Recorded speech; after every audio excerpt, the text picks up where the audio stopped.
안녕하세요. 한참을 보낼까 말까 고민만 하다가 드디어 용기를 내서 사연을 보내게 되는 평범한 여자입니다. 여러분은 시어머니가 있으신가요? 제가 예상한 건데 이 사연을 들어주시는 분들은 아마 저처럼 시어머니와의 문제로 속상했던 경험이 많으셨을 거라고 예상을 해봅니다. 맞아요. 저는 오늘 아주 속 시원하게 제 한풀이를 해보려고 해요. 집안 사정을 어디 가서 말하겠어요. 이렇게 얼굴은 보지 않지만 마음만으로는 친구인 여러분들한테 제 이야기를 털어놔야죠. 저는 올해로 결혼한 지 18년 차에 접어들었어요. 그리고 저한테 일이 생겼던 건 제가 15년 차, 그러니까 결혼 생활이 15년 차에 접어들었던 해였죠. 나는 있잖아. 세상에서 이 기집애가 제일 부러워. 야, 너는 전생에 나라를 구한 것도 아니고 대체 무슨 복이 있길래 시댁 식구들이랑 얼굴 한 번 안 보고 사냐? 나는 누가 나한테 대통령 할래 아니면 김슬기 인생으로 살래 그러면 바로 김슬기 네 인생으로 산다고 그럴 거야. 아이고 퍽이나 그러겠다. 무슨 내 인생이 얼마나 좋은 인생이라고. 당연히 대통령을 해야지. 어머머머 배부른 소리 하고 있네. 야, 너 같은 팔자가 어디 쉬운 줄 알아? 다른 사람들 봐봐. 세상 다 바뀌었다고 해도 시댁 식구들 때문에 속 썩는 사람들이 한둘이 아니야.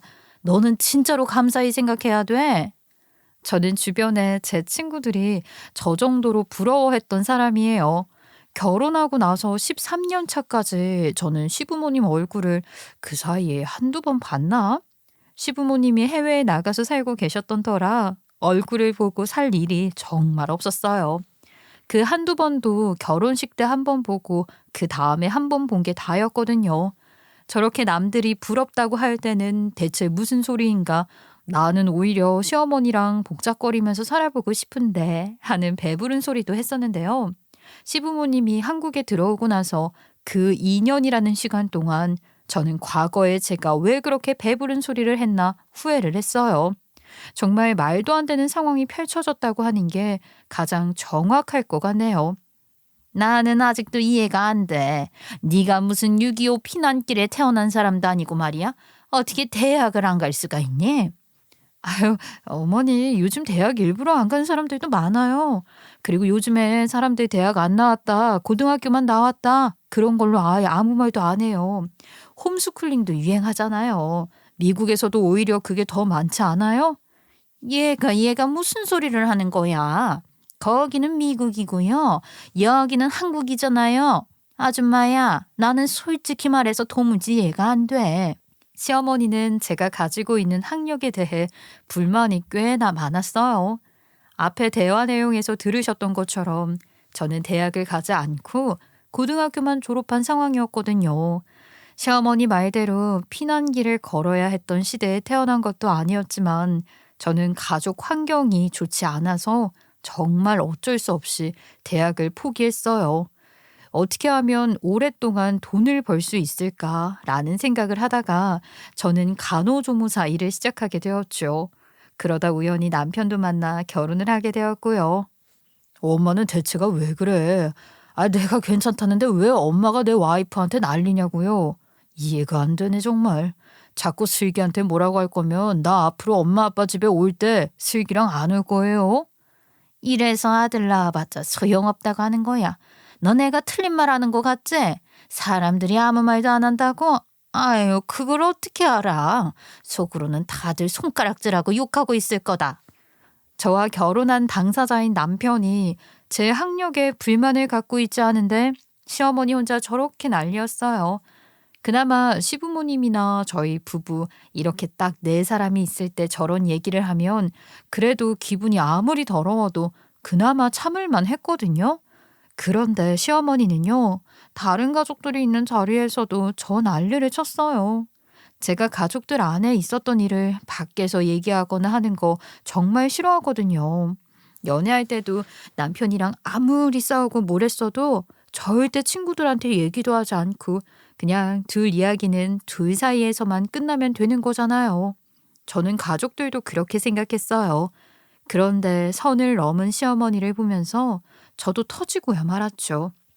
아유, 동서가 이렇게 오니까 너무 좋다. 우리가 다 이렇게 얼마 만에 모인 거야? 이제는 미국에서는 아예 들어온 거야? 며느리 봐서 들어온 건가? 우리가 뭐 며느리 덕 보려고 하는 사람들이에요. 그냥 나이 드니까 내 나라에서 늙다가 그렇게 떠나는 게 좋을 것 같아서 왔죠. 그날은 오랜만에 주말을 맞이해서 친척들 모임을 하던 날이었어요. 시댁에서 그 모임이 이루어졌고 저희 부부도 당연히 참석을 했죠. 시동생 부부는 그날 연수가 있어서 오지 못했고요. 거실에는 시어머니를 비롯해서 시아버지 그리고 다른 친지들이 모여 이야기를 나누고 있었어요.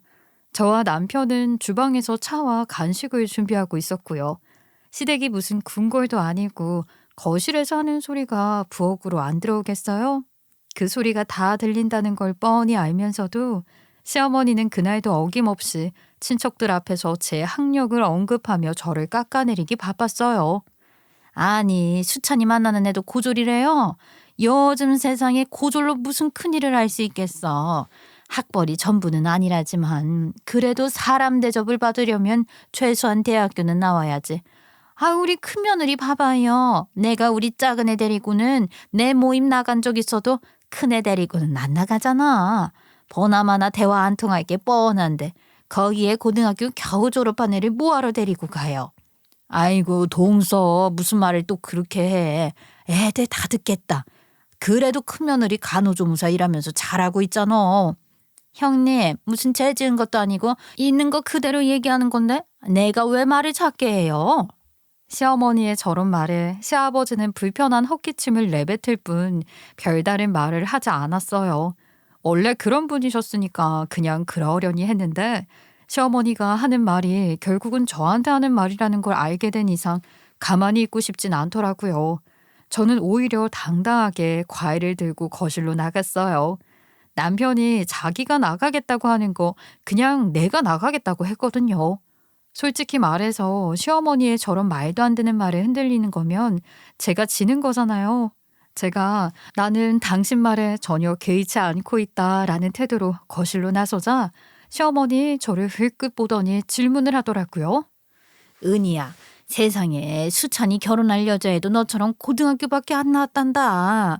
요즘 같은 세상에 그것도 좀 부족하지 않니? 그래도 좀 더 배웠어야 하는 거 아니야? 이참에 네가 걔 데리고서 같이 야간 대학이라도 가는 거 어떻겠니? 아, 나는 우리 집안에 고졸 있다는 게 솔직히 너무 좀 그래. 엄마, 다른 어른들도 계신데 말을 그렇게 하는 게 어딨어. 아이, 내가 엄마 이럴까 봐 오늘 안 오겠다고 한 거였어. 하여간에 못돼도 저렇게 못돼 먹을 수 있는 사람이 있을까요? 저도 인간인데 마음은 상했죠. 하지만 시어머니한테 절대 지고 싶지 않았기에 저는 아주 살살 웃으면서 이야기했어요. 저 대신 싸워주려고 하는 남편의 손을 살포시 잡아준 뒤에 말이에요. 아니야, 여보. 어머니한테 너무 그렇게 말씀드리지 마. 어머니, 그런데 다른 뜻이 있어서 그런 게 아니라 어머니 조금 걱정돼요. 뭐? 얘가 지금 무슨 소리를 하는 거야? 아니요, 정말로요. 제가 여러 번 말씀드렸던 것 같은데. 어머니 혹시 이것저것 자주 까먹고 그러시는 거 아니죠? 안 그래도 어머니 연세 때문에 조금 걱정이 되기는 했었는데 어머니 저도 고등학교만 나왔고 어머니도 고등학교만 나왔고 그래서 제가 어머니랑 저랑 공통점이 있다고 좋아했잖아요. 기억 안 나시나 보다. 여보, 어머니랑 같이 내가 내일 말한 데 가봐. 제가 저렇게 이야기하자 시어머니는 자기를 데리고 어디를 가려고 하는 거냐고 묻더라고요. 그래서 제가 이야기했죠. 나라에서 치매 검사 지원을 해주고 있으니까 어머니 한번 모시고 가보라고 말이에요. 그랬더니 다른 친척 어른들도 어깨를 들썩거리며 웃음을 꾹꾹 참더라고요. 다들 말씀은 안 해서 그렇지 시어머니가 하는 그 거드름 피우는 말투와 상대방을 가르치려고 드는 행동에 기분이 상해 있었던 것 같았어요. 내가 뭐 어때서 치매 검사를 하라는 거야? 어머머, 형님, 얘 지금 말하는 거 들었어요? 시어머니가 다른 친척들한테 동의를 구하려고 했지만 다들 아무 말도 하지 않은 채 묵묵히 과일만 드셨죠. 사실 시어머니도 고등학교만 졸업한 사람이었어요. 자기도 고등학교만 나왔으면서 저한테 고졸이라고 틈만 나면 무시하는데 제가 열이 뻗치지 않겠어요? 그 와중에 시어머니 역시 저한테 한 방 먹은 게 억울했던 건지 대뜸 혼자 급발진하더라고요.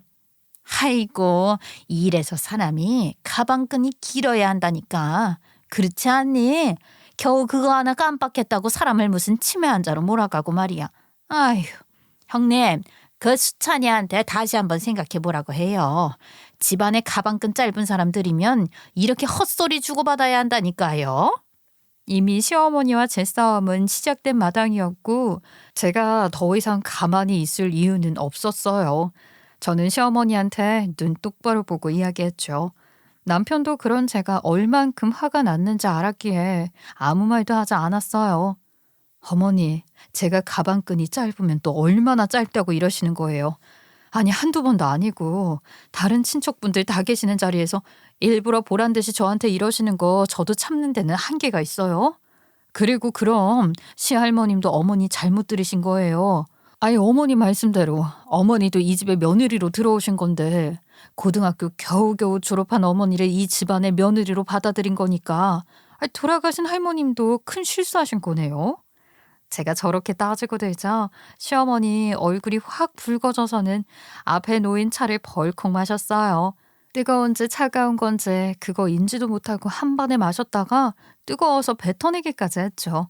저는 그 꼴을 보고는 앞치마 탁 벗어던지고 나와버렸어요. 그리고 일부러 남편한테 눈짓을 준 뒤에 연기를 했죠. 나도 우리 집에서 귀한 딸이야. 그런데 내가 왜 당신이랑 결혼했다는 이유로 이런 소리를 듣고 있어야 돼? 나는 싫으니까 당신이 여기서 과일을 깎든 씨를 바르든 알아서 해. 나 갈 테니까. 전날 이후 시어머니는 저한테 져서 화병이 난 건지 한 일주일을 몸살 때문에 알아 누웠다고 시아버지가 말씀해 주셨어요. 시부모님이 한국에 들어오고 나서 2년 동안 저와 시어머니는 결혼식 이후로 그놈의 고등학교 졸업만 한 사람이라는 주제를 두고 언쟁을 벌여야만 했죠. 너희 시어머니 그렇게 심보 못되게 쓰다가 자기 몸 자기가 망친 거지 뭐. 아유, 네가 고생이다. 너희 동서는? 동서도 병원 오가고 한대? 내가 고생한 게 아니라 우리 동서가 고생을 많이 했어. 고졸인 며느리 병실에 오가는 것도 창피하다고 학교 선생님이 둘째 며느리만 오라고 하더라. 그래도 그렇게 꼬장꼬장하던 양반이 수술하고 나서 힘없이 누워있는데 그거 보니까 나도 또 마음이 안 좋더라고. 결국은 스트레스가 너희 시어머니 스스로 아프게 만든 거야. 그렇게 이것저것 다 마음에 안 든다. 뭐가 어떻다 꼬투리 잡고 다니니까 위가 나만 하겠어? 너 잘못한 거 없으니까 너 혹시라도 마음 아파하지 마. 그렇게 옥신각신하던 시어머니가 위암 수술을 하는 일이 생겼었어요.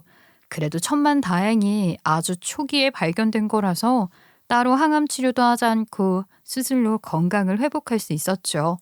친구한테 말했던 것처럼 아무리 저한테 쓴소리하고 시비 걸던 시어머니라고 해도 수술하고 나서 병실에 누워있는 걸 보니 마음은 안 좋더라고요. 그런데 그건 시어머니도 느낀 거였나 봐요. 태어나고 나서 저를 부르더라고요. 혹시 말이야, 내가 둘째 보고 병원 오가라고 한 것 때문에 너 오해하고 있을까 봐 불렀다. 내가 너 창피해서 그런 게 아니고 그냥 너한테 미안해서 그랬던 거야. 그렇게 구박해놓고서 병가 놔라 그러면 그게 양심이 있는 거니? 내가 이번에 느낀 게 아주 많았어. 사람 언제 갈지 모른다고. 나는 앞으로 계속 기분 좋게 살 거야. 그래서 말인데 나 이번에 칠순잔치 좀 거하게 하고 싶다. 시어머니도 당신이 크게 아프시고 나니까 뭔가를 깨달은 게 있었나 봐요. 저한테 너 오해하지 말라고 부른 거다. 일일이 상황 설명을 했죠. 암이라는 병이 얼마나 무서운지 제가 직접 겪어보지 않아서 잘은 모른다지만 시어머니가 어떤 마음인지 그 크기는 짐작할 수 있었어요. 그러면서 시어머니는 칠순잔치 준비를 하는데 다른 선물 같은 거 아예 필요 없고 돈을 좀 달라고 했어요. 너희가 돈 주면 내가 그걸로 알아서 칠순잔치 준비하고 할 테니까 너희들이 나한테 1,000,000원씩 좀 줬으면 좋겠다. 나 너희한테만 말한 거 아니야. 둘째 애한테도 얘기했어. 너희한테 1,000,000원 받고 나면 나 죽는 그날까지 아무것도 달라고 안 할 테니까 이번에 좀 해줘라. 1,000,000원을 요구하는 시어머니는 똑같은 말을 앞세우면서 1,000,000원에 대한 요구를 멈추지 않았어요.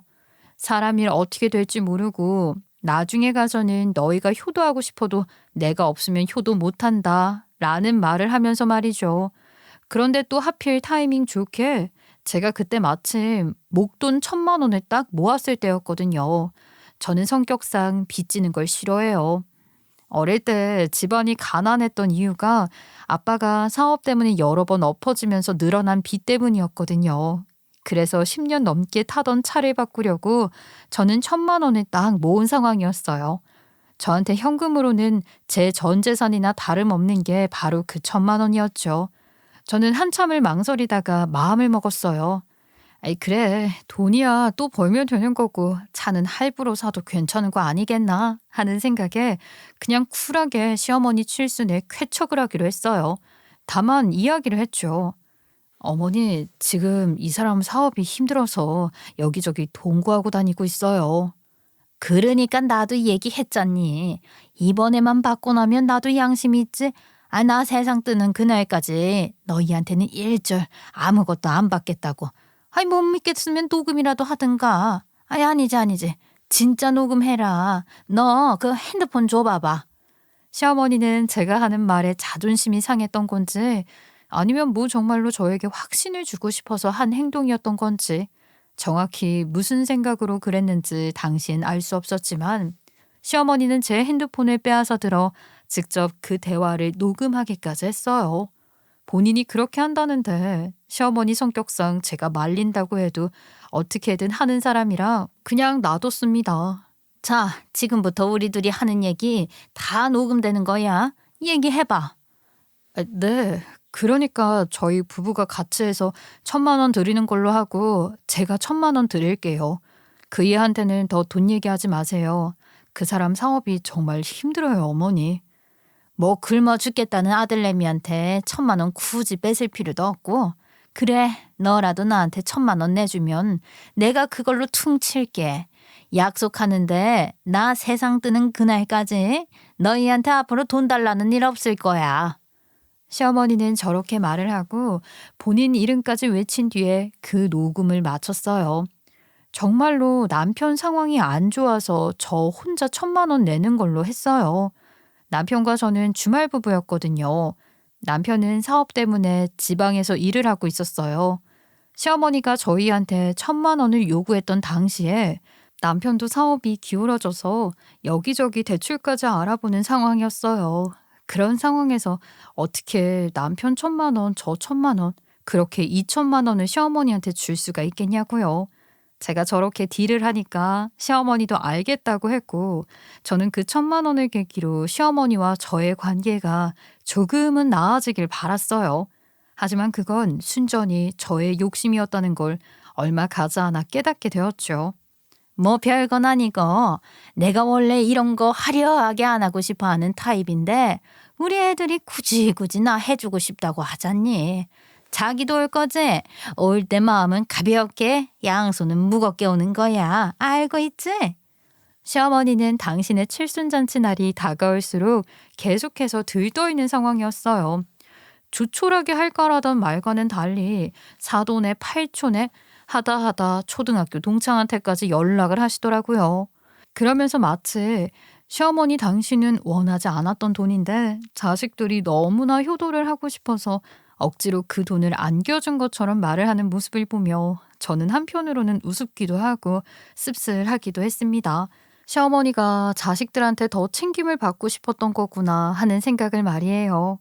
그런데 그 생각도 다 쓸데없는 저의 오지랖이었던 거죠. 그것도 나중에 가서 깨달았지만요. 칠순잔치를 준비하면서 시어머니는 저한테 살갑게 구는 것도 같았어요. 어머님이 나한테 같이 한복 보러 가자고 하셨다? 어머님이 당신한테는 이야기 안 하셨어? 엄마가 당신한테 한복을 같이 보러 가자고 했다고? 참나, 돈 1,000만 원에 갑자기 그렇게 살갑게 구는 거야? 야, 엄마도 참 너무하다. 내가 미안해. 나 때문에 당신 혼자서 짊어지는 것 같아. 아유, 미안할 게 뭐가 있어. 당신 혼자서 고생하는 거 내가 다 아는데 뭐. 회사에 그것만 신경 쓰고 있어. 어쨌든 동선애랑 나까지 해서 그 돈 어머니 다 드렸잖아. 마음 쓰지 말고 내가 내일 어머니랑 옷 맞추고 와서 전화할게. 시어머니는 저한테 같이 한복을 보러 가자고 했었어요. 1,000만 원으로 시어머니와 사이가 좋아지길 바라긴 했었는데 그렇게 막상 제 눈앞에 상황이 좋아지는 게 느껴지니 조금 당황스럽더라고요. 그래도 신이 나서 남편한테 전화를 해서는 어머님과 사이가 좋아진 것 같다 자랑도 했었네요. 그리고 한복을 보러 가는 당일 시어머니는 계속해서 들떠있는 상황이었어요. 한복집에 가서도 제 학력에 대한 비하를 하는 게 아니라 오히려 제 칭찬을 했죠. 어우, 저는 며느님이 아니라 따님인 줄 알았어요. 어쩌면 이렇게 며느님이 살갑게 구시는지. 좋으시겠네요, 사모님. 우리 큰애가 원래 이래요. 그래서 어른들이 옛날부터 맏며느리감은 따로 있다고 했잖아. 얘, 나 이거 어떠니? 잘 어울려? 한복 매장 직원에게 시어머니는 저런 식으로 저를 칭찬하기 바빴죠. 그러면서 내가 둘째가 아닌 너와 온 데에는 다 이유가 있었다 하며 제 칭찬을 또 했어요. 둘째 걔는 공부만 했지 영 감각이 있어야지. 그래도 같은 여자로서 큰애 네가 내 한복도 골라주고 하면은 보는 눈도 있고 좋지 않겠니? 얘 꼭 이러니까 딸내미랑 나온 것 같네. 시어머니의 저 발언이 참 좋았었는데 그날은 나름 사이좋은 며느리와 시어머니처럼 하루를 보냈어요. 한복을 맞추고 나와서 시어머니는 저한테 고맙다며 당신이 밥을 사겠다고 하시더라고요. 그러면서 잘 아는 식당이 있으니 함께 가자고 저를 그곳으로 데리고 갔어요. 이 사람이 한번 크게 아프고 나더니 다른 사람이 된 건가 하는 생각이 들면서 또 한편으로는 나도 나름 시어머니한테 상처받았던 걸 이제는 좀 놓아주어도 되겠다 싶었네요. 하지만 역시나가 역시나였어요. 사람은 쉽게 바뀌지 않는다는 걸 저희 시어머니가 정확히 보여주더라고요. 기분 좋게 한 수저 뜨려고 하는데 시어머니는 저에게 망언을 하기 시작했어요. 내가 오늘 이렇게 자리를 잡은 이유가 뭔 줄 아니? 너한테 긴히 좀 할 말이 있어서 그래. 네? 저한테 무슨 하실 말씀이 있으셔서 그러세요, 어머니? 갑자기 이렇게 뜸을 들이시고 뭐 중요한 얘기예요? 중요하다면 중요하다고 할 수 있는 얘기지. 너 내가 하는 말 오해하지 말고 들었으면 좋겠어. 나도 많이 생각해보고 하는 얘기거든. 시어머니는 저런 식으로 폼이라는 폼은 있는 대로 잡으면서 한참을 뜸을 들이시더라고요. 그러더니 뒤이어 한다는 말이 말 그대로 개소리를 멍멍 짖다시피 내뱉기 시작했어요. 저보고 칠순잔치에 오지 말라고 하더군요. 그 말을 참 오랜 생각을 하고서 하는 말이라면서 말이에요. 네? 제가 왜 칠순잔치에 가면 안 되는데요, 어머니? 저 지금 너무 당황스러웠어요. 갑자기 이게 무슨 말씀인가 싶기도 하고요. 저 어머니한테 실수한 거 없는 것 같은데요? 내가 너 또 이렇게 감정적으로 나올 줄 알았어. 내가 그래서 조금 전에 얘기했잖아. 오해하지 말고 들으라고. 대체 그 이야기를 어떻게 해야 오해하지 않고 들을 수 있는 건지 그것도 궁금하네요. 너 같은 고졸이 행사에 오면 솔직히 말해서 내가 쪽팔리지 안 쪽팔리겠어? 그러니까 나쁜 뜻으로 하는 거 아니고 그냥 오지 말라고. 이거는 네가 서운하게 안 듣는다고 해도 이거는 정말이지 어쩔 수가 없는 거야. 알지? 대체 뭘 알아야 하는 걸까요? 저는 시어머니한테 재차 물었어요. 내가 왜 고졸이라는 이유로 1,000만 원까지 들인 시어머니 칠순잔치에 가지 말아야 하는 거냐고 말이에요. 그랬더니만 시어머니 속이 답답하다는 듯이 당신 가슴을 퍽퍽 치더니만 냉수 한 사발을 마시고 저한테 다시 한번 말을 하더라고요. 마치 어린아이한테 어려운 말을 설명해 주는 듯한 그런 모습으로 말이에요. 예, 있지. 나 같은 말 반복하는 거 정말 안 좋아하는데 사람이 사회적으로 지위나 체면이라는 게 있잖니. 내가 우리 교회에서 위치도 좀 있는 사람인데 내 며느리 되는 애가 고작 고졸이라고 하면 내 체면이 뭐가 되겠니? 지난번에 네가 너 잘났다고 떠들어댔던 것처럼 며느리나 시어미나 둘 다 고졸이면 아이 꼴이 좀 아니지 않겠니? 고작 교회 사람들한테 창피할까 봐 저 오지 말라고 하시는 거예요? 고작 교회 사람이라니? 얘가 지금 무슨 소리를 하는 거야 지금? 예, 교회가 얼마나 사회 구성원으로 큰 데인 줄 알아? 거기서 소문 한번 잘못 났다가는 대한민국에서 못 살아요. 그렇게 피 한 방울 안 섞이고 연관 하나 없는 교회 사람들은 소중하고 당신 아들이랑 결혼해서 그 집안의 한 식구로 존재하는 저는 창피하다니 시어머니가 참 괘씸했어요. 그렇잖아요. 저한테 1,000만 원도 가져가 놓고 저를 데리고서 여기저기 한복집까지 다녀놓고 한다는 소리가 뭐요? 고작 고졸이니 칠순잔치에 오지 말아달라뇨. 참 기가 차고 어이가 없어서 아무 표정도 지을 수가 없었어요. 얘 내 말 알아들었냐고? 얘는 왜 묻는 말은 대답도 안 하고 판만 쳐먹고 있어? 저는 시어머니의 그 말도 안 되는 소리에 바로 대답을 하지 않았어요. 그 어떤 대답 대신에 그저 시어머니 얼굴을 빤히 바라보며 식사를 할 뿐이었죠. 아무 말도 없이 말이에요. 그렇게 한참이 지나니 시어머니가 당황한 듯한 표정을 짓더라고요. 너는 사람이 말을 하면 대답을 해야지 왜 말을 안 하니? 대답을 해야 내가 마음이 놓일 것 같으니까 오지 않겠다고 대답 명확히 해라. 대답하라고. 자기 마음 편하자고 저한테 대답을 강요하지를 않나? 시어머니 모습을 보는데 말 그대로 어처구니가 없었답니다. 저는 혼자서요 밥 한 그릇 아주 싹싹 비운 채 숟가락을 탁 내려놓고서 시어머니한테 이야기했죠. 시어머니는 제가 숟가락을 탁 하고 내려놓는 소리에 놀라 어깨를 들썩하더라고요. 그럼 어머니, 저한테 받아간 1,000만 원 도로 내놓으세요. 뭐? 얘가 지금 무슨 소리를 하는 거야? 갑자기 1,000만 원은 왜? 왜 내놓으래? 그거는 이미 나한테 너희가 준 돈이잖아. 그걸 왜 내놓으라 말아야? 제 말에 시어머니는 눈이 동그랗게 되더라고요. 저야말로 눈이 동그랗게 되다 못해 튀어나올 뻔했잖아요.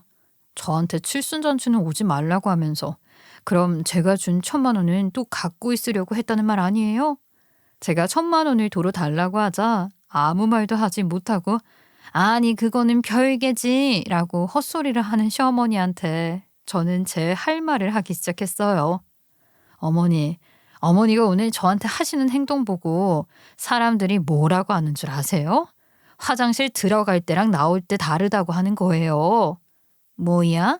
너 지금 너 기분 좀 나쁘다고 나한테 그렇게 싹퉁머리 없이 말하는 거니? 대체 그런 건 어디서 배운 거야? 이래가지고 내가 너한테 고졸인 거 티 내지 말라고. 어디 야간 대학이라도 가라고 한 거야. 어디서 시어머니한테 싹퉁머리 없이 뭐? 화장실 들어갈 때랑 나올 때 다르다고? 야. 네, 어머니 왜요? 이미 상황은 이판사판 공사판이 된 마당에 저라고 뭐 시어머니한테 말 가려서 할 게 있었겠어요? 저도 똑같이 시어머니한테 소리를 지르면서 왜냐고도 따지고 할 말 다 해버렸습니다. 어머니, 이렇게 말씀드리는 건 좀 아닌 거 아는데요. 어머니야말로 고등학교만 졸업하신 거 티내시는 거예요? 뭐? 어머머머, 너 미쳤니? 너 정신이 어떻게 된 거야? 어디서 말을 그따위로? 야, 나 고등학교 나온 거는 요즘에는 대학교 나온 거랑 똑같아.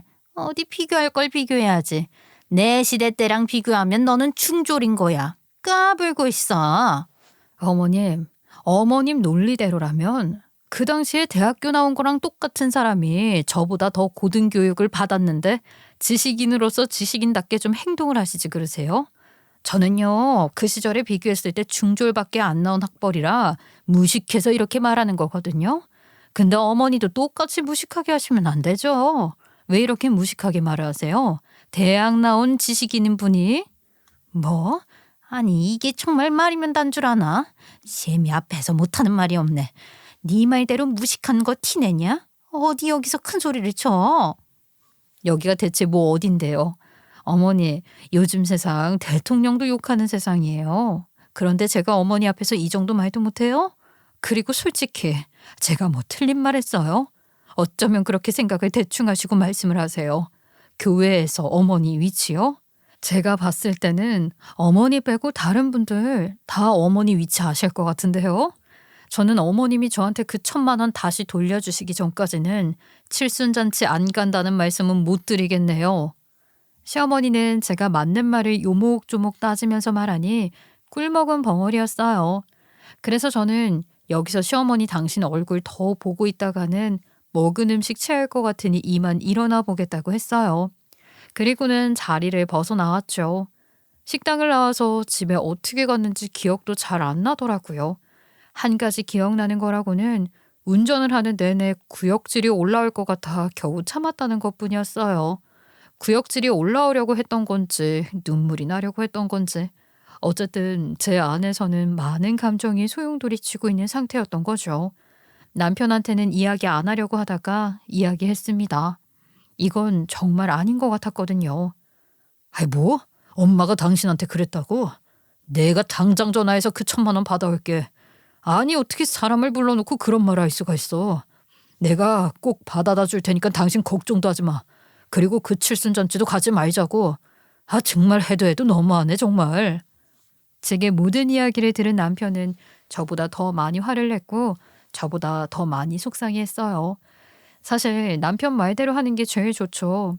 고졸이라고 개무시하는 시어머니 얼굴 보지 않고 남편 통해서 내 돈 찾아오면 그것만큼 깔끔한 게 어디 있겠어요? 그런데 저는 깔끔한 걸 떠나서 시어머니한테 제대로 사과를 받던가 아니면 제대로 복수를 하고 싶었어요. 아니, 당신은 아무 말도 하지 말고 돈 달라고 말씀도 드리지 마. 내가 알아서 해.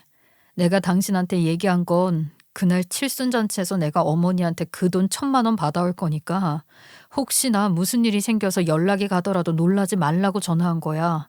남편은 시어머니 칠순날 중요한 사정이 생겨서 참석을 못했거든요. 아무튼 저는 남편한테 미리 경고를 해주고서 시어머니 칠순 잔칫날이 오기만을 기다렸습니다.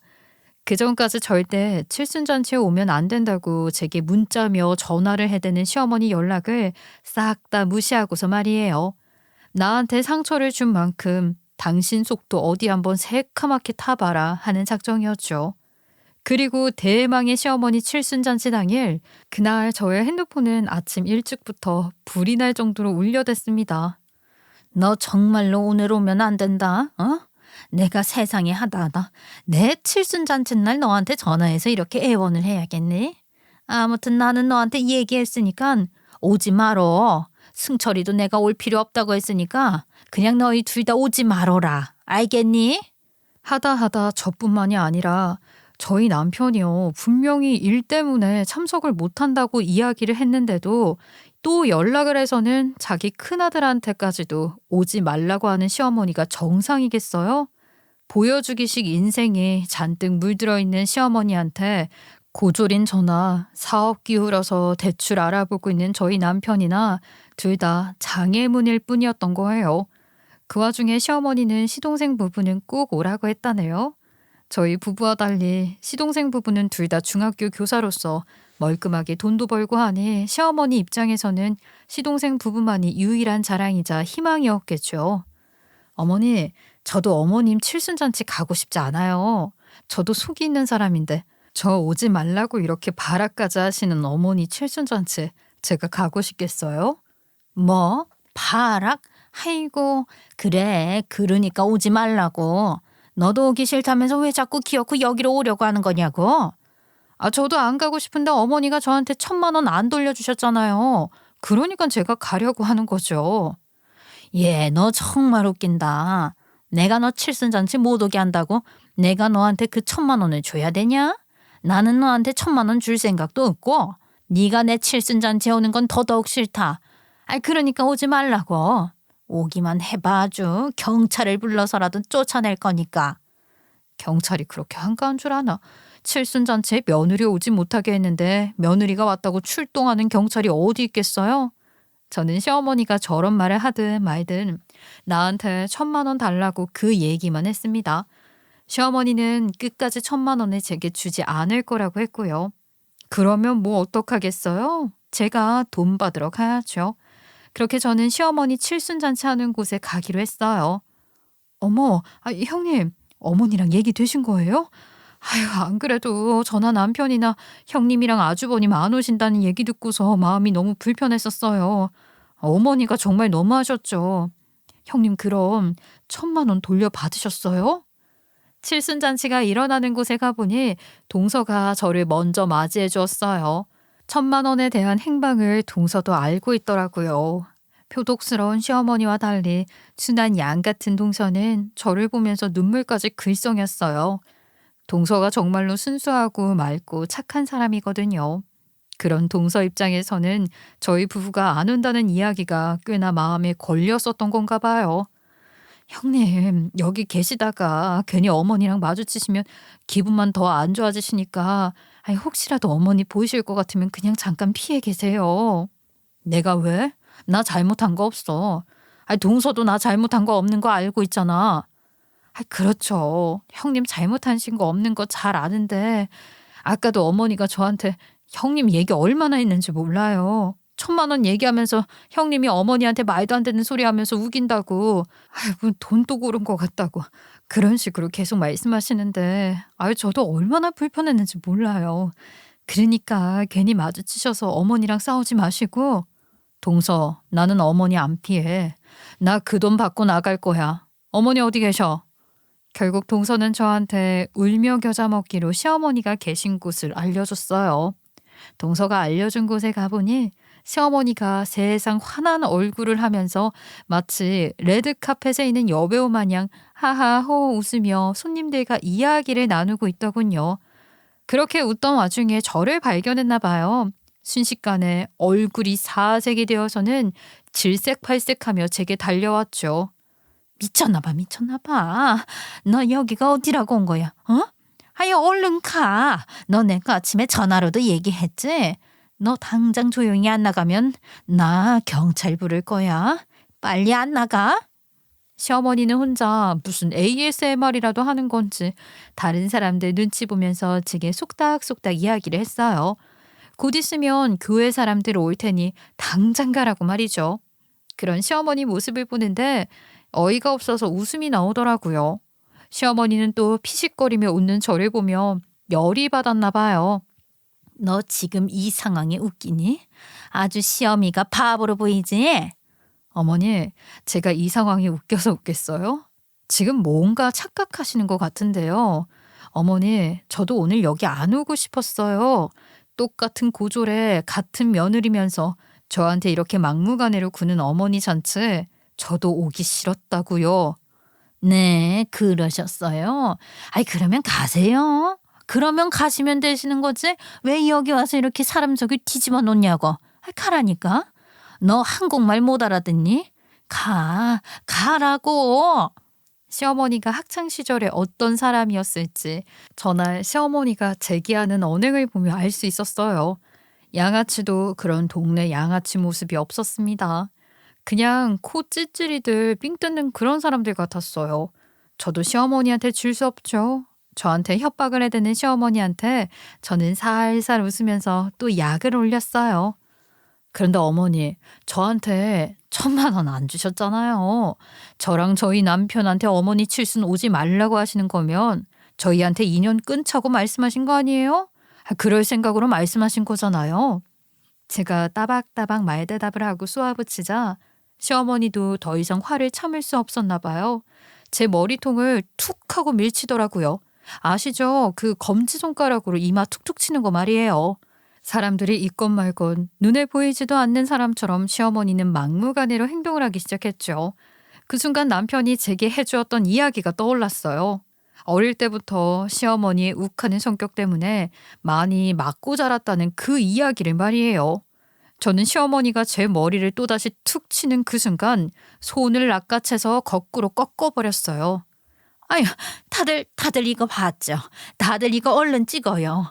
얘가 사람 잡네, 사람. 이거 당장 경찰 불러줘요. 아이고, 아파라.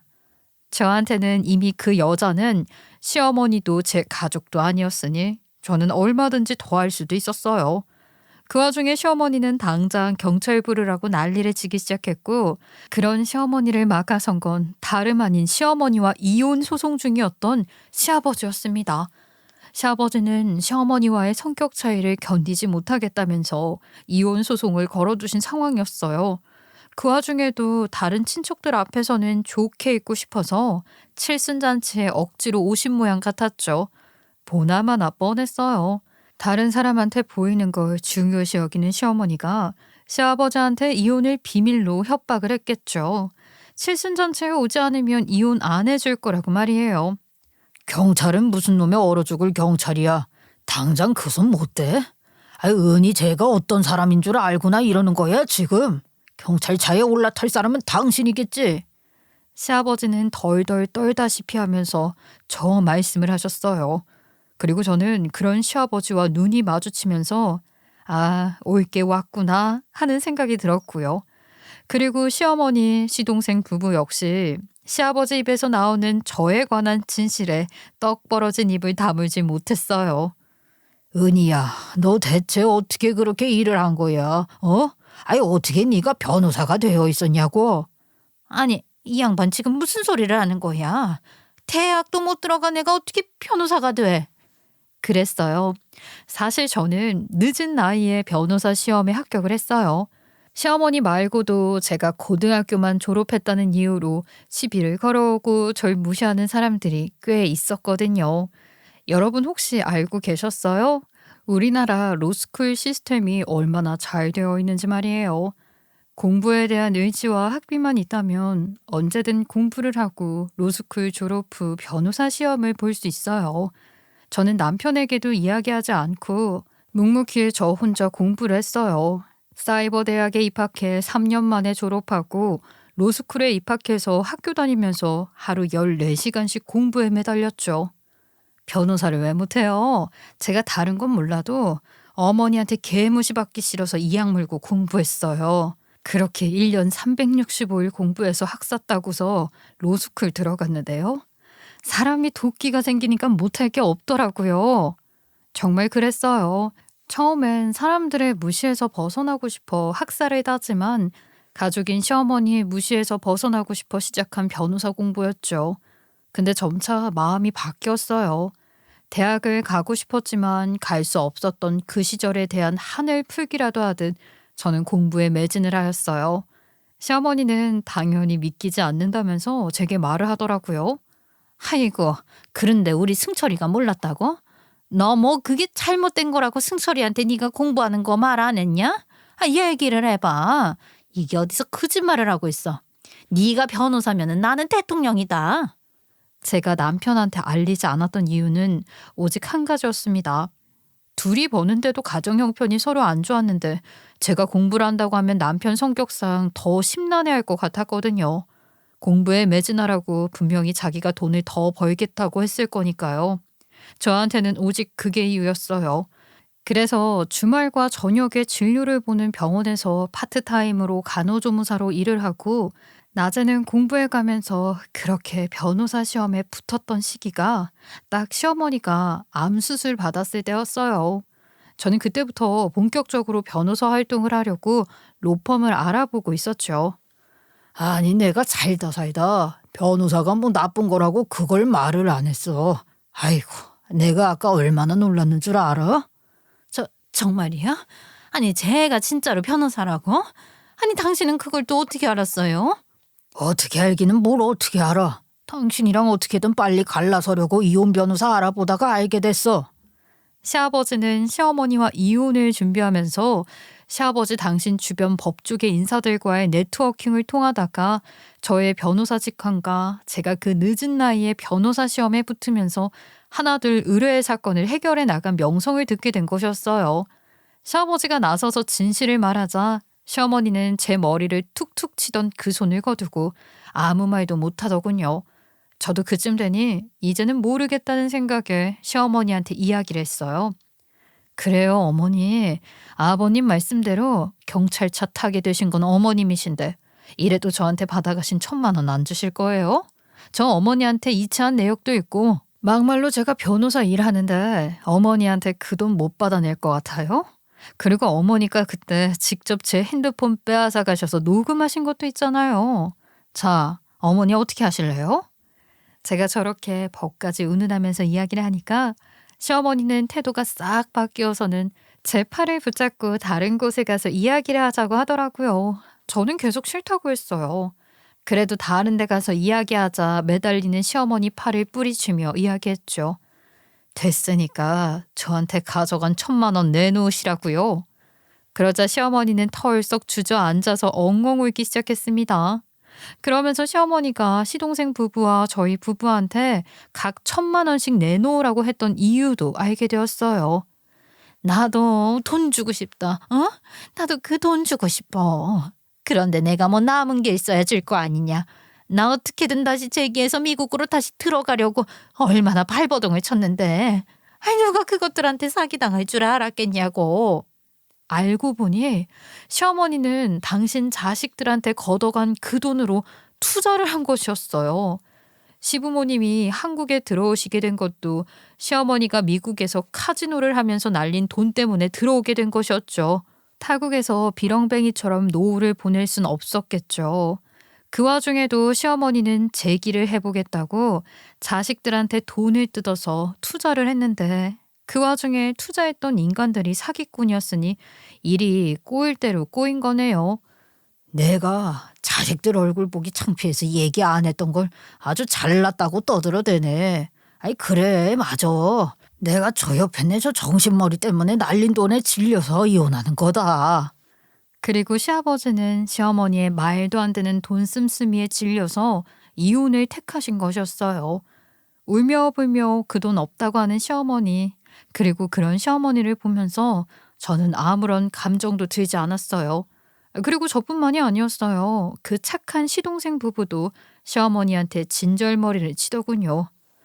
엄마는 아직도 그래? 지겹다. 엄마, 우리한테 그 돈 안 줘도 되는데 우리 보지는 말자. 나도 이 사람한테 창피해서 그래. 보지 말자고. 결국 시동생은 칠순날 시어머니한테 연락을 끊자고 했어요. 시아버지 역시 처절하게 울고 있는 시어머니를 남겨두고 뒤돌아서 나가버리셨죠. 저 역시도 당신의 칠순날 애처롭게 주저앉아 엉엉 우는 시어머니를 잠시 바라보다가 그대로 뒤돌아섰어요. 1,000만 원 보내라는 말과 함께 말이에요. 그래서 결국 우리 아버님이랑 어머니 이혼했잖아. 어머, 그러면 정말로 사돈어른이 재산을 다 날린 거야? 어머, 아유 그렇게 너 무시하더니 그 양반 벌 제대로 받은 거네. 그럼 지금 어디 계신 거야? 제주도. 그래도 시어머니 형제분들한테 돈 빌려가지고 우리랑 시동생네한테 돈 갚았더라. 그러면서 문자 보낸 거 있지? 자식들한테 못 볼 걸 보여서 미안하다고. 아휴 이게 대체 무슨 일인가 싶기는 해. 당신의 고향인 제주도로 떠난 시어머니. 그 뒤로 시어머니 소식을 아주 가끔 듣고는 있어요. 남편의 이모님을 통해서 말이에요. 이모님 말씀으로는 저희 시어머니 해녀인 이모님을 따라 물질을 하며 땀 흘려 버는 돈의 값짐을 깨닫고 살아간다고 하더라고요. 남편은 그런 자기 이모한테 이야기했어요. 엄마를 잘 부탁한다고요. 자기랑 동생은 더 이상 엄마와 인연을 끊고 살고 싶으니 이모가 잘 좀 돌봐달라면서 말이에요. 이모님도 알겠다고 하셨어요. 시어머니도 당신이 이때까지 한 행동에 대한 뉘우침을 하는 시간을 갖고 있다면서 말이에요. 시어머니의 욕심은 결국 자기 스스로를 외톨이로 만든 게 아닌가 싶어요. 여러분도 그렇게 느끼셨나요? 이렇게 글을 쓰면서 속 시원하게 제 이야기를 하긴 했는데 이야기를 하다 보니 시어머니가 조금은 안쓰러워지기는 하네요. 그래도 가족분들과 함께 계시니 마음을 좀 놓으려고 합니다. 지금까지 제 이야기를 들어주시느라 귀를 쫑긋하고 계셨나요? 아쉽게도 오늘 제가 가져온 저의 이야기는 딱 여기까지예요. 짧다면 짧은 시간이지만 이 시간 동안 저와 함께 수다를 떨어주셔서 감사합니다. 그럼 저는 이제 제 이야기를 끝내도록 할게요. 모두들 건강하시고 행복한 일들만 가득하시길 바라겠습니다. 안녕히 계세요.